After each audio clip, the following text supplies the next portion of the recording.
There's a number of reasons. If you take it down to the way I see it, my personal views are it's political will and it's finding our place within the world's market as a nation. As you said, we are blessed with great resources. You can clearly pick up my accent is different. I came here for a reason, and the reason was to learn from Australia on productivity and then to learn a different culture and work in a different mining environment from my place of birth, deep level gold mining in South Africa. And I clearly fell in love with it. I've been here for 20 years, so I'm not going to complain too much because the nation is blessed. But we are missing a few tricks. We've got really cheap energy. We should be using that strategic market advantage to reposition ourselves in the world. And yes, we will have advantages with great sunshine and wind within the country with the renewables over time.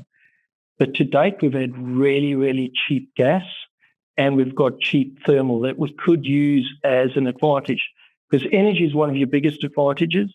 And then the other is a highly skilled, highly productive workforce. And I think in those two areas, we've let ourselves down. We've tried to be a little bit too much of a Me Too in economy of saying, we're going to try and step up to maybe levels where we aren't economically ready to lead the world in some of the environmental thresholds that we set upon ourselves. And that's placed a burden on making our energy more expensive. And it's found itself offshore instead of using it locally. So policy and enablement, I think, politically has been short-falling. And companies go to where they make money. We're going to go to the market where our shareholders can get returns. So we've pursued those opportunities.